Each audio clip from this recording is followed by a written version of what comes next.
So basically, Julia Michaels and I are basically best friends now. Basically. Yeah, I just found out because you're Puerto Rican. I thought this whole time you were Puerto Rican. Yeah, my dad is Mexican and Puerto Rican. Yeah? Hablas un poquito de español. Un poquito? Mm. No, all you gotta say is un poquito and you're so set. Un poquito. And you guys grew up in California, right? You grew up in California. Yeah, I grew up in a town called Santa Clarita in California. Is that like a beach town?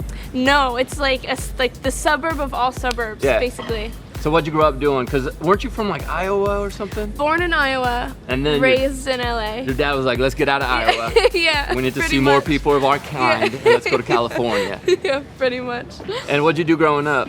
I feel like I spent a majority of my time writing. Just being a kid, I don't really know. I get like a skater girl vibe from you. I used to have a skateboard. Really? Yeah.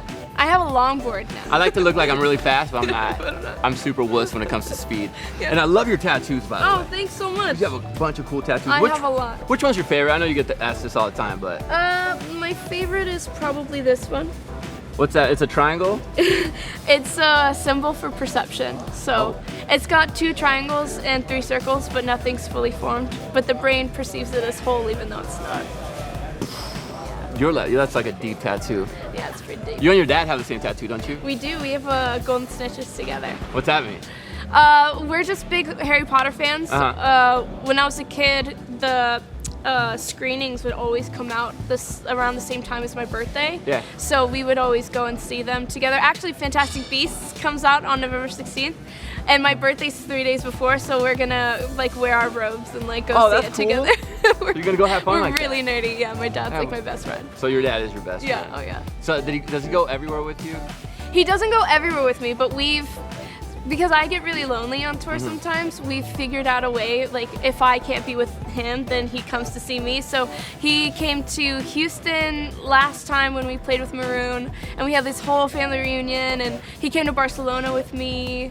So he's like, we're making it happen everywhere. Which is really we go. cool. Yeah, it's nice. You've been on some cool tours, speaking of Maroon 5, so you were just with Maroon 5. You toured with Niall Horan. I sure have. And Shawn Mendes. Yeah. Which one of those 3 people, I mean Maroon 5 has a bunch of guys, but which one of those 3 acts parties the hardest on tour? Niall's team. Niall does. Yeah. I mean, they're all Irish. They love to just like drink and have a good time, and it's fun too, because sometimes touring, again, you know, can get a little like lonely. So when you've got our crew, which are all, you know, like young kids, 20-something whippersnappers, and then his crew, then we all get together and like go have drinks and just hang out. You never bailed though? When Niall said let's go party, you went? Oh yeah, I've bailed a couple times for sure. Don't you feel bad when you bailed? Sometimes I think I'm like an 87-year-old woman trapped in a 24-year-old's body.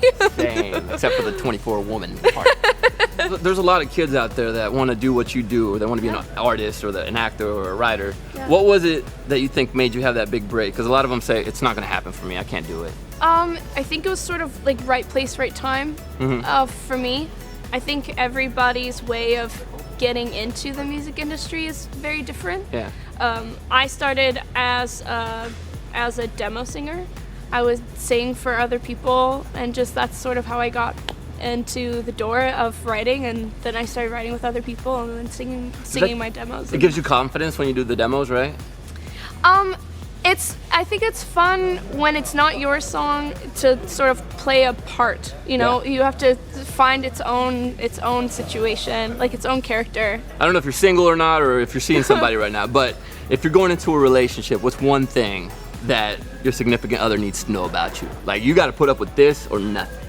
Well, I think the best thing about music, or I guess my music, is I'm a very open book, and everything that all of the flaws that I have, I pretty much put in every song that I have. So pretty much anybody just has to listen to the songs in order to realize that I'm just like a mess. I was watching you doing your sound rehearsal, and you guys were having so much fun. Oh yeah, we're always having a good time. And I'm a big Linkin Park fan. Yeah. You got to work with Chester. I sure did. You got to write with them. Yeah. What was that like when you get to, because I'm sure those people are like idols to you, and you finally get to sit in a room with these people that you idolized.